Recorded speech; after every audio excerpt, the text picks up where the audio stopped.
that on this 6-cylinder straight 6 Jeep Wrangler 2004. So the thermostat is going to be behind these two bolts. This will come up.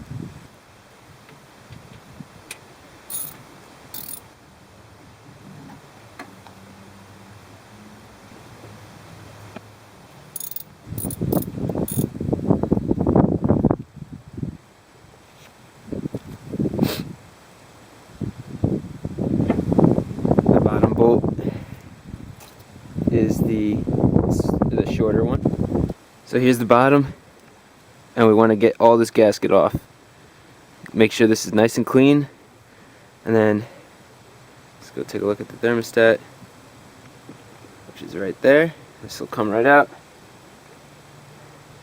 and then it goes in like that to replace the thermostat. Nice and easy, and make sure the gasket is completely off of here as well.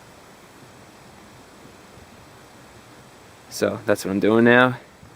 Very simple. Let's get it done. So we're going to take our new thermostat.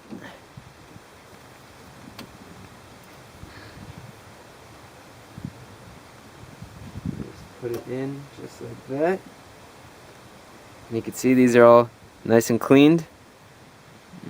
Can't see because the camera's not on it. But this is all nice and clean and flat. And so is this.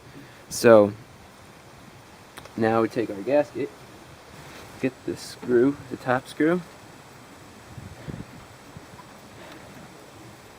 and push it through. And take this, take the bottom screw and push it through as well. So now this will hold it in place. And just push the gasket down on all sides.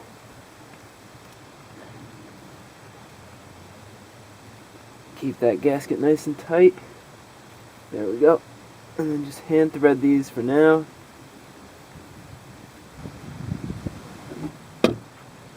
Since there's a gasket on here, you're going to want to make sure you tighten the top and the bottom at the same rate. So like when you do the top, you do the bottom. You do when you get close, of course. So now that everything's kind of getting snug, you just go back and forth. Snug this one up. Then you go back down to the bottom. Snug that one up. You go back to the top, snug that one up, and then give this, torque it to manufacturer specs.